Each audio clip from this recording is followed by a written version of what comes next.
过来，我教你煮面条。水烧开，像这样子。锅里面冒大泡的时候呢，再把这个面条呢放下去。Simple Chinese noodles যেভাবে চাইনিজরা খেয়ে থাকে আমরা ঠিক সেভাবে তৈরি করব। দেখতে পাচ্ছেন বয়েলড ওয়াটারের মধ্যে নুডলস এভাবে নাড়াচাড়া করতে হবে, ঠিক আমরা বাংলাদেশে যেভাবে 2 মিনিট ম্যাগি নুডলস রান্না করি। 煮上1分钟。1 মিনিট হওয়ার পরে এটার চেহারা এরকম হয়েছে।是为了面条让它受热均匀。দেখতে পাচ্ছেন এই অবস্থায় এটাকে নামিয়ে নিতে হবে। 就看一下里面有没有面টেস্ট করতে筋。 হবে, 好，切开以后没有了，恰好。 যে ভিতরে শক্ত আছে কিনা। এবার নুডলস সিম্পলি পানিতে বয়েল করা নুডলস বাটিতে ভাগ করা হবে।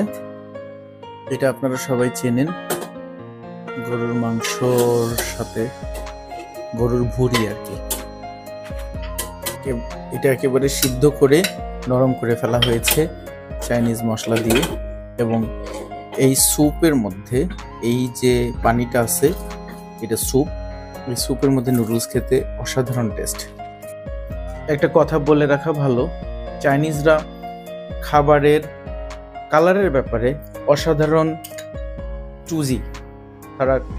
তাদের খাবারের কালারটা একদম টাটকা কালার হতে হবে, সবুজটা সবুজ, লালটা লাল।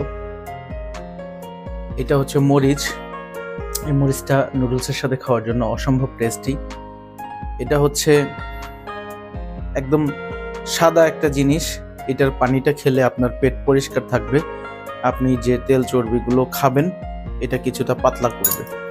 নুডলসের মধ্যে পেঁয়াজের পাতা দেওয়া হচ্ছে, পেঁয়াজের পাতা দেওয়ার পরে এটা মরিচ দিয়ে মাখানো হবে। সস একটু ঝালের সাথে তরমুজের রস।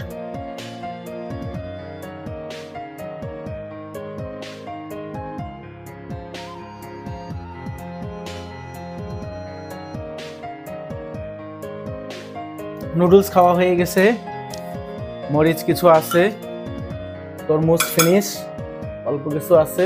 এবার আপনি যা হাবিজাবি খাইলেন এটাকে পরিষ্কার করার জন্য চাইনিজ ফাঁকিবাজি মেথড।